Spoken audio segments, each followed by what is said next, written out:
the Xbox 360. This console is one of the most important and influential consoles of all time. And if you were the right age in the mid-2000s, it most likely helped shape you into the gamer you are today. Personally, I didn't have one at the time, but by 2006 and 2007, I was in college and it felt like there was a 360 in every dorm room. So even though I didn't own one, I had no shortage of opportunities to play it. If I remember correctly, the Halo franchise, Call of Duty 3, very specifically Hangar 18 and Guitar Hero 2, and the NHL 07 was basically all we played, and we couldn't have been happier. But while reminiscing about the past helps us remember the good old days, the question is, how's the Xbox 360 now, in late 2022? So I turned on my Xbox 360 and I did some testing. While there's some definite issues with the console that has surpassed the 15-year mark and is fast approaching its 20th anniversary, there's a surprising amount of highs with the system still. Now, I'm not going to go into too much detail about the Xbox 360 and its past. Xbox themselves put out a fantastic documentary called Power On if you're curious about it, so I'm not going to dwell on the Red Ring of Death, even though I have it on one of my 360s. I'm not going to go into too much detail about the differences between the base model, the Slim, and the E, or talk about the culture of online gaming in the mid-2000s. What I am going to talk about is my experiences using the console today in late November of 2022, and hopefully give you some insight if you're looking to pick one up in the near future. Now, if you don't own one, but you're looking for one, you're in luck because they're everywhere. Yes, I live in a major North American city, but I'm sure that even in the suburbs, they're gonna be everywhere. I've seen them on Kijiji, on Craigslist, in thrift stores, at flea markets, in retro stores, just about anywhere you can find video game related items. And usually, they're extremely cheap. But if they're not, it's probably because the seller is looking to unload it as a bundle with a huge stack of games, so the value might be there anyways. Now, you do have to be careful. Make sure you're allowed to test it before buying, because the system could already be red ringed. Make sure that the disk drive works, as they're notorious for getting stuck, and also don't forget to make sure that there's a hard drive included.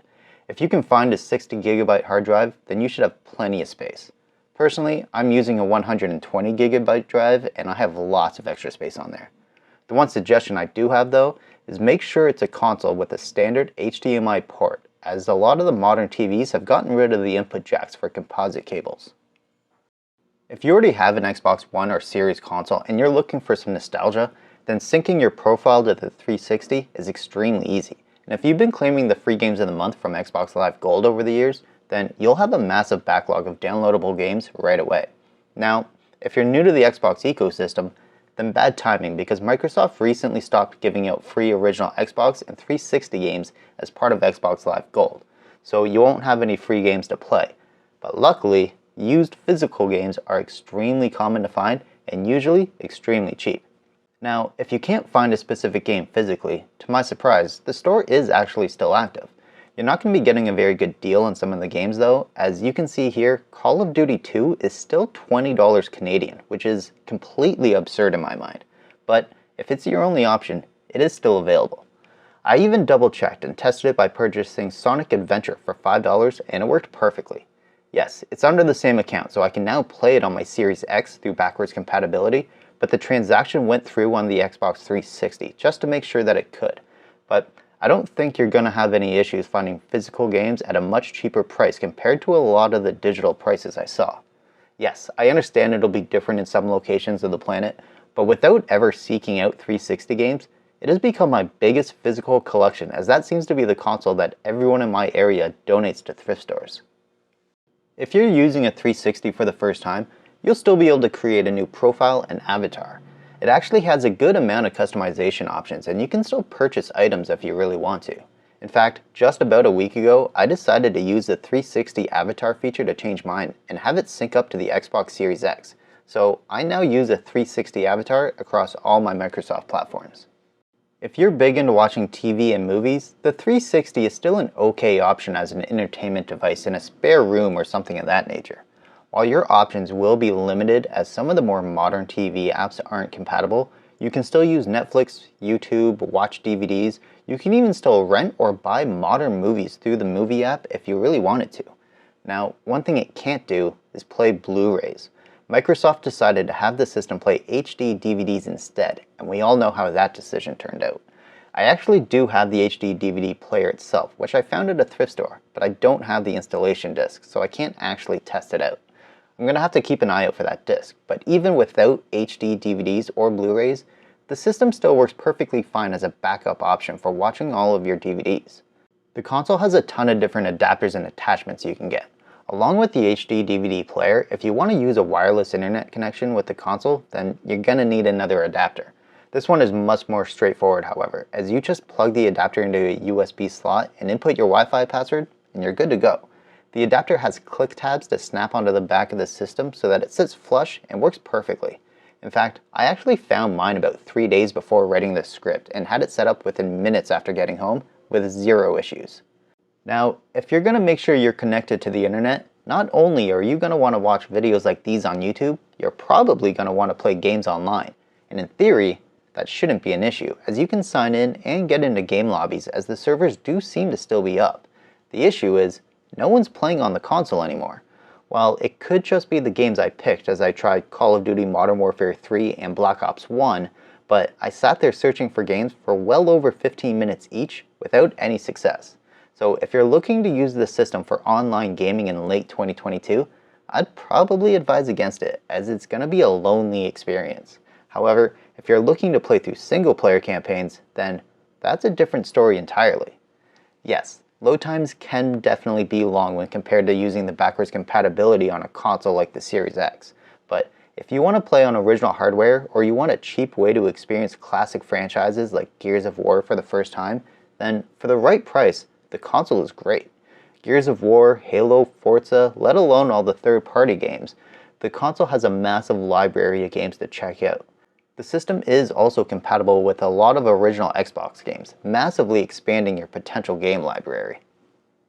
While you're playing the console, you're obviously going to need a controller, and personally, I think this controller is fantastic. While it's not my favorite controller of all time, I do think it feels comfortable to use, and it has a great layout in terms of button placement. But its age does show a little bit of its flaws. The controller can be used wired or wirelessly. Either way you play, I find that the connection can be a little picky. Using the wired controller, if the controller or the adapter is slightly loose, then I find it can be unplugged rather easily. But if you find ones that are still in good condition, then it works perfectly fine. Using the controller wirelessly means either A, using batteries, which is fine but can be frustrating if you're going to be using the console on a consistent basis, or B, a rechargeable battery pack, which I have, but it has difficulty holding the charge now. I can use it for a short period of time, but typically it dies in under an hour now. Currently, I use a controller and wired adapter that works and sits flush, so I'm usually playing wired as of right now.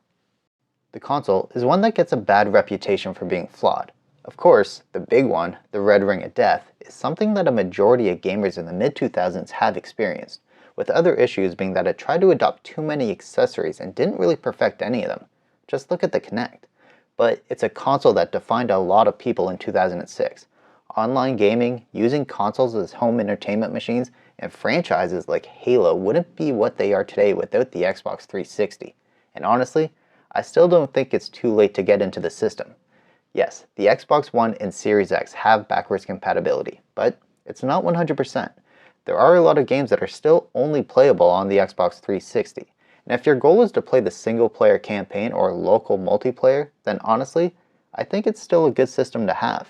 Personally, I use it fairly often for the channel. All of my unboxing videos, I use my 360 to test the games and capture original Xbox games through an HDMI cable. If you're curious how it is in 2022, well, that depends on what you're looking to use it for. The online community seems to be dead, but the internet capabilities aren't. If a game has a patch or you want to reinstall a digital game redeemed from Xbox Live Gold, then the servers are still active. If you're looking to build a physical collection, then most games can be found relatively cheap. But some digital games, like the Simpsons arcade game, have been delisted. If you want to use it as a media device, it can play DVDs and you can still purchase new movies. But the HD DVD format lost the battle to Blu-ray, so it's limited in its capabilities. They came up with interesting attachments with the HD DVD player, the Kinect, and so on, but the core system can't even do Wi-Fi without an adapter. Its backwards compatibility with the original Xbox and its account system being the same as the newer systems is a positive, but if you already owned a newer Microsoft console, then a lot of the games are backwards compatible with those systems. So the question is, how is the Xbox 360 in late 2022? Personally, I think it's really good if you want to play single-player campaigns of franchises that have passed you by, and if you enjoy the hobby of retro video game collecting, as you can easily build a large collection by purchasing games secondhand. But using the system as a media device can be extremely limiting, and the online gaming community has since moved on to newer hardware. Honestly, just be sure you know the console's limitations before going out and looking for one. And if you set your expectations at a realistic level, then I think there's still a lot of fun to be had with this system and the games available. And there we have it, my look at the current state of the Xbox 360 in late 2022. I hope you enjoyed the video. If you did, be sure to hit the thumbs up, as it really helps other people find the video. And if you're new here, don't forget to subscribe for more video game related content. And if you want to check out my thoughts on the Super Nintendo Classic, then be sure to click on the video right here.